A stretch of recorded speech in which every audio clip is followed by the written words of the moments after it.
अस्सलामुअलैकुम वरहमतुल्लाह। कैसे हैं आप तमाम लोग? उम्मीद करती हूँ खैरियत से होंगे, खुश रहें, आबाद रहें। आज हम बात करेंगे बच्चों की तालीम के हवाले से कि क्या हमारी तालीमात जो हम अपने स्कूलों में पढ़ा रहे हैं वही उसमें कोई मसला है या बच्चों को पढ़ाने के जो तरीके हैं उनमें मसला है।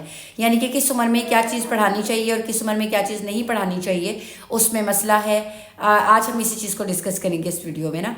तो अब बात करते हैं कि जो अल्फ़ाबेट्स बाहर के मुल्क में पढ़ाए जाते हैं वही अल्फ़ाबेट्स यहाँ भी पढ़ाए जाते हैं। हमारा मसला क्या, हम क्यों नहीं जो है ना वो अच्छी तालीम, फिर हम क्यों कहते हैं कि हमारे पास तालीम अच्छी नहीं है।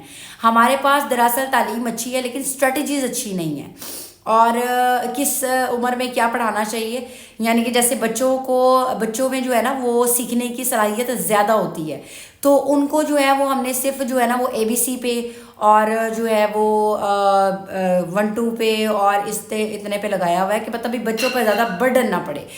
ये आपकी सोच है कि बच्चों पे बर्डन डालने से बच्चे जो है ना वो थके थके महसूस करना शुरू हो जाते हैं। आपके पास स्ट्रेटजीज़ नहीं है बच्चों को पढ़ाने के लिए, वरना बच्चों में सीखने की स्किल्स बड़ों से ज़्यादा होती हैं। बच्चे ज़्यादा अच्छा मुशाहिदा करते हैं बड़ों की निस्बत, बच्चे ज़्यादा अच्छा याद कर सकते हैं, बहुत ज़्यादा याद कर सकते हैं बड़ों की निस्बत। तो मसला ये है कि हम लोग जब ये चीज़ नहीं ना देखते कि मतलब हमें किस तरीके से पढ़ाना चाहिए और हमें क्या क्या स्ट्रेटजीज़ हैं जो हमें लेके चलनी चाहिए। प्रैक्टिकल की उम्र में हम लोग जो है ना वो थ्योरी पढ़ा रहे होते हैं और थ्योरी की एज में जो है ना वो हम आके बच्चों को कहते हैं कि जी आज आपने अब प्रैक्टिकल करने हैं।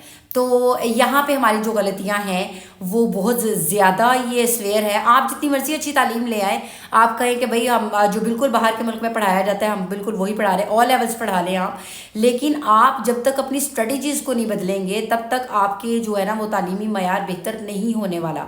तब तक आपका जो है ना वो बच्चा क्रिएटिव नहीं बनने वाला। क्रिएटिव बच्चा कैसे बनता है? बच्चा प्रैक्टिकल से ज़्यादा सीखता है। 5th क्लास तक तो होनी ही नहीं चाहिए जो है ना ये थ्योरी बहुत कम होनी चाहिए, प्रैक्टिकल्स होने चाहिए। आपका जो है वो क्या क्या चीज़ें होनी चाहिए उसमें आप बच्चों को 5th क्लास तक लैंग्वेजेस सिखाएं। लैंग्वेजेस जो है ना वो बच्चे के कम्युनिकेशन स्किल्स को बहुत बेहतर करती हैं, बच्चे में कॉन्फिडेंस पैदा करती हैं बातचीत करने का। और दूसरा जो है वो साइंसी प्रैक्टिकल्स करवाएं। ये जो मैट्रिक में जाके आप प्रैक्टिकल करवाते हैं ये आपने जो है ना वो बचपन में बच्चों को करवाने हैं, बचपन में बच्चों को सिखाने हैं। फिर आप बच्चों को फर्स्ट एड देने का तरीका बताएं और बच्चे बहुत अच्छा कर लेते हैं। उन इससे ये कि एक तो बच्चों को हर तरह का मामलात को हैंडल करने यानी कि हौसला आ जाता है, हर तरह का बच्चा बुज़दिल नहीं बनता और बच्चा घबराता नहीं है जल्दी से। जैसे आज यानी कि 14 पढ़ जाते हैं लेकिन अभी भी अगर एक्सीडेंट हो जाए तो फ़ौरन घबरा के डॉक्टर के पास भागते हैं। तो डॉक्टर्स को भी थोड़ा रिलैक्स करें, डॉक्टर्स को जो है वो रिसर्च करने दें। और डॉक्टर्स भी क्या कर रहे हैं आजकल कि वो बस हॉस्पिटल्स में चले जाते हैं, ठीक है, और शाम की शिफ्ट जो है ना वो अपना क्लिनिक खोल के बैठ जाते हैं और उसमें वो क्या कर रहे होते हैं, ज़्यादातर खांसी नज़ला ज़ुकाम ये वाली दवाइयाँ दे रहे होते हैं। और ये वाली मेडिसिन तो हम लोग घर पे भी ले सकते हैं, ये इलाज घर पे भी हो सकते हैं अगर एहतियात कर ली जाए तो। लेकिन क्या है कि हम लोग क्यों तरक्की नहीं कर रहे हैं? क्योंकि हम लोगों ने छोटी छोटी बातों पे डॉक्टर्स की क्लिनिक्स भरे हुए होते हैं। मैंने देखा छोटे छोटे बच्चों को ज़रा सी खांसी आ गई, नज़ला हो गया, ज़ुकाम हो गया, फ़ौरन लेके डॉक्टर के पास भागते हैं, भाई डॉक्टर साहब ठीक कर देंगे अब। तो डॉक्टर्स को चाहिए कि भाई जो है ना अपनी लैब्स में जड़ी बूटियों पे रिसर्चेज करें। कोई वबाई बीमारियों की जो है ना वो किसी भी किस्म की कोई वबाई बीमारी हो जाए तो उसके ऊपर रिसर्चेज करें। यानी कि छोटे बच्चे जब बचपन से ही अपने आप को फर्स्ट एड देना सीख जाएंगे जो एक दूसरे को, तो इससे ये है कि इंसानियत भी बच्चों के अंदर आएगी और कॉन्फिडेंस भी आएगा मामलात को, फिर वो घबराएंगे भी नहीं, हर तरह के मामलात को हैंडल करना भी आएगा उनको। फिर लैंग्वेज सीखने से क्या होगा कि उनके अंदर कम्युनिकेशन स्किल्स बढ़ेंगी। फिर उनको डिफेंस करना सिखाएं उसके अंदर। 5th क्लास तक जो है ना 8 साल बनते हैं, यानी कि प्ले ग्रुप आपका नर्सरी और फिर ये जो प्रेप है उसके बाद 1 2 3 4 5 क्लास तक देखिए आप पूरे 8 साल बन रहे हैं। 5 साल ये 1 क्लास से लेके 5th क्लास तक और फिर ये 3 साल ये वाले प्ले ग्रुप का, नर्सरी का और प्रेप का।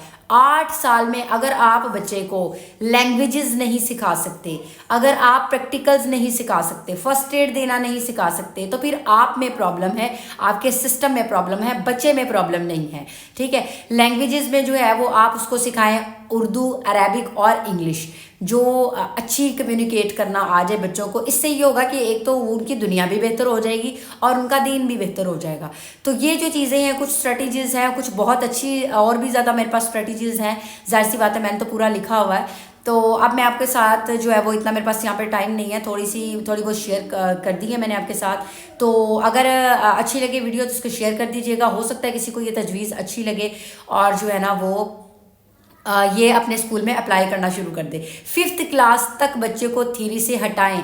बच्चों की जो है ना वो फिजिकल ग्रोथ वो रुक रही है। इतने भारी भारी उन्होंने बैग बच्चों ने लटकाए हुए होते हैं, फिर भी जो है ना वो कोई फ़ायदा नहीं हो रहा कि बच्चे बर्डनाइज हो गए हैं, यानी कि वो किताबों के बोझ से। बिल्कुल इसी तरह जैसे आपने किसी अलमारी में किताबें यानी कि भरी हुई हैं, तो उस अलमारी को क्या फ़ायदा हो रहा है खाली किताबें भर देने से। ठीक है, खाली किताबें भर देने से भाई हमें बहुत कुछ है, इसमें बड़ा कुछ सीखने को मिल रहा है। तो बच्चे को ये सारी लिखना पढ़ना और ये सारी चीज़ें लैंग्वेजेस से आ जाएंगी। फिर मैथमेटिक्स आपका किधर है? मैथमेटिक्स आप पजल्स से करवाएं, आप थ्योरी कम करवाएं, प्रैक्टिकल्स ज़्यादा करवाएं। तो आजकल तो खिलौने ऐसे चले हुए हैं कि जिनके अंदर जो है ना वो बच्चों के साइंसी जो है वो इंस्ट्रूमेंट्स हैं, और फिर ये मैथमेटिक्स के एजुकेशनल टॉयज़ आप जाके सर्च कर लें, बहुत अच्छे अच्छे हैं। जितने की आपने बुक्स लेके देनी है, जितने के आपने जो है ना फीस एडमिशन फ़ीस भरने हैं और ये सारा कुछ है, उन पैसों में ये सारी चीज़ें आराम से आ जाती हैं, ईजिली अवेलेबल हैं। तो आप क्यों फिर अपने बच्चे को मुश्किल में डाल रहे हैं?